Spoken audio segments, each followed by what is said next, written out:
هذه قصة اليماني اللي يركب مع الكدادة. من أول قال أجل أنا معكم، ويقوم يركب فيها كالتاكسي طويل العمر. يوم ركب معهم ويجونك ماشيين، جو في الديرة. يوم جو شاف المحلات واللي يبيعون العالم، وذا بعض الناس سبحان الله العظيم عنده حب الاستطلاع، وبعض اليمانية ذهين حتى لو يقعد له 5 دقائق 10 دقائق أو ساعة يحاول يتعرف على أي شيء. يعني يمكن يلقى له شرية ولا شيء يشتغل، ما هو أهل شغل.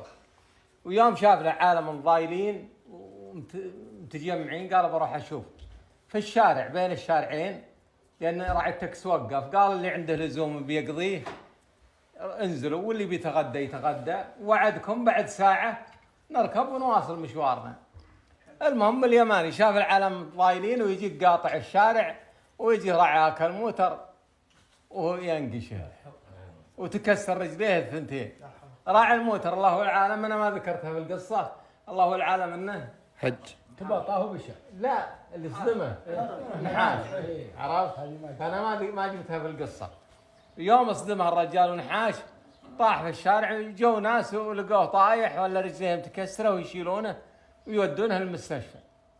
طبعا انتم خابرين الدولة ما قصرت، تعامل ابن البلد والمقيم زي بعض سواسية، ما في فرق. ودخلوه يا طويل العمر، ذلك من فضل الله سبحانه وتعالى. دخلوه في المستشفى وسووا له التجبير وسووا له اللازم والاسعاف، ورقدوه في المستشفى.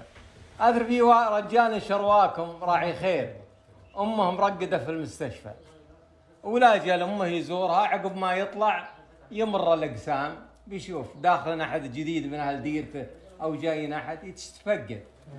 ويوم جاء طويل العمر ويلقى اليماني. قالوا وش قصة هاليماني هذا؟ قالوا هاليماني هذا جاء موتر وصدمه على الشارع وشوفت عينه. ويجي لليماني يسولف معه، قال يا عم، قال نعم. سبير اليماني شوي، قال وينك رايح وينك غادي؟ قال والله انا من اول بروح للديره الفلانيه، الظاهر بيروح القصيم، وهذا قدري صدمني الموتر. قال طيب تعرف احد لك ربع لك جماعه؟ قال مقطوع من شجره مره، ما لي احد، ما لي الا الجليل الكريم سبحانه وتعالى. المهم يدلي، كل ما جاء الرجال لامه زاير جاب قهيوه جاب تمر يمر عليه يقهويه، واحيانا يجيب له اكل. انت خابر من اول الاكل ممنوع ما تدخل بالفعل، يسرق له اكل يدخل له من يمين ويسار ويعطيه. صار بينهم ألفة بين هاليماني وهالرجل هذا، توالفوا ودله يسولف معه. من السواليف الرجال عرف ان اليماني يلف الزراعه، ما شاء الله فاهم في الزراعه، والرجال هذا عنده مزرعه، صاحبنا ذا عنده مزرعه. قال ما يدري اليماني وش رايك تشتغل عندي اشغلك في المزرعه؟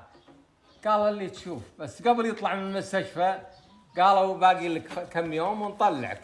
قال تعال اسكن عندي في المزرعه واقعد وبنوفر لك من الخير اللي تبيه. ويوم طلعه ويشيله ويحطه في هاك الغرفه في المزرعه جنب العمال.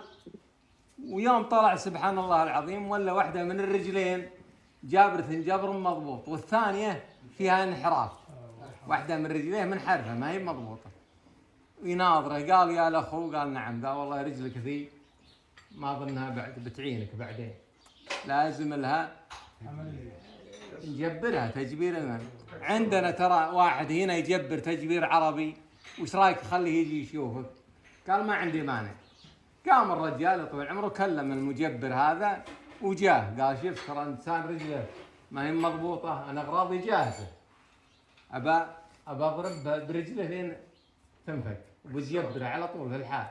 قال اللي تشوف. المهم يجيه يناظر، قال لا في رجله سليمه ما شاء الله ولا فيها زين منها. واليماني ينبسط يوم شافها لها وذا دله ورفع رجله وصقعها وهي تنفك، ويدل اليماني يصيح. قال يلا تعال ميد العمال امسكوه، ويمسكونه يمسون رجله للتجبير من اول القديم ذا، وحطوا اشغال الجبيره ولفوها. قال 40 يوم احجبه عن امور واجد. وقال غذاه على حليب معزه، غذاه على حليب معزه وبر وما بر، التمر لا يكثر منه، لا يكثر من التمر. وإن شاء الله بإذن الله 40 يوم وهو إن شاء الله يمشي على رجله. يوم جاء عقب 40 يوم الرجال والله يوم قام يتعنز وقام يمشي ويدور في المزرعة. بدت هالحين اليماني نظرته ما هي بسهلة، وبعض الناس ما شاء الله تبارك الله عنده فكر وعنده راي. قال اليماني وش هالنخل هذا؟ قال والله شوفت عينك. قال اشوف انك يعني كم تحصل؟ قال والله ما نحصل، عنده 600 نخلة في المزرعة، والنخل ذيك الايام كان غالي، النقايل على 3000 4000 تصل نقايل النخل. قال طيب والثمر تحصل من شيء؟ قال والله ما حصل شيء، لا جاء وقت المحصول ضاع ثمرنا كله، ما الماء يقل عليه. قال طيب توكلني على المزرعة؟ قال توكل على الله مرة، ما يحتاج، أنت بتدبره؟ قال بدبر لك ما عليك منه، ترى يمكن أقلع وأشيل واحد. قال سوي اللي تسوي. المهم يقوم اليماني يا طويل العمر ويبيع 300 نقيلة. كم باعن عليه؟ على 2000 ريال. النقائل تصل 3000 وتصل 4000 بعض، ويبيعهن على 2000 ريال. كم صار المبلغ؟ 600,000.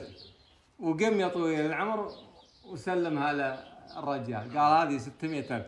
قالوا شو تسوي بها؟ قال اشتري لك اي شيء يدر عليك. وقم الرجال وطق لها كالعماره عميره تجاريه، وصار تدخل عليها اكثر من المزرعه. سبحان الله العظيم. دبر اليماني. قال شوف تراك موكل على كلش في المزرعه مره، والراتب اللي تبيه اطلب اللي تبيه يعطيك ما عليك. المهم قال اليماني طيب انا اشوف عندك ما في مسجد، ما عندك مسجد في المزرعة. قال وش تبيني اسوي؟ قال وش رايك نبني لك مجلس شعبي ومسجد شعبي، انا ابنيه ترى بالطين. قال تعرف؟ قال انا عندي خبرة في ذا الامور ذي، في البناء بالطين انا عندي ما يحتاج خبرة في هالامور، كل حياتي يمكن 20 سنة وانا ابني في ذا الامور. قال توكل على الله. قال بس بشرط جيبوا لي طينة من المحل الفلاني وحطوها عندي وسقوها بالمويه، خلوها تقريبا حول شهر ولا شهرين لين تستوي وتخمر، ويطبقوا تعليماته اللي قال لهم. ويوم زان الطين جابوا لهم تبن وخلطوه معه، قال لبنوا يلا ميد العمال. جاب لهم الملبن ذا قال لبنوا، يلبنون لين جهزوا الاشياء الاوليه حقت البناء. ويقوم يا طويل العمر بسم الله قال وين تبين نحط المسجد فيه؟ نبي على طرف مزرعة عشان كل يشوفه والمجلس. قال ابد مرة حطه في المحل المناسب. ويقوم ويبني المسجد ويبني هكا المجلس بمشبه بكل. ويوم طلع روعة ابداع في شغله، وكل من سير عليه قالوا له ما شاء الله تبارك الله وين وش هالشغل هذا؟ قال هذا مصلحة مهندسين. وينهم؟ تكفى نبي هالمهندسين اللي اشتغلوا هالشغل. جاء اليماني قال شوف تراك الحين مطلوب، هذا يعتبر باب خير لك، لكن خذ حقك وافي.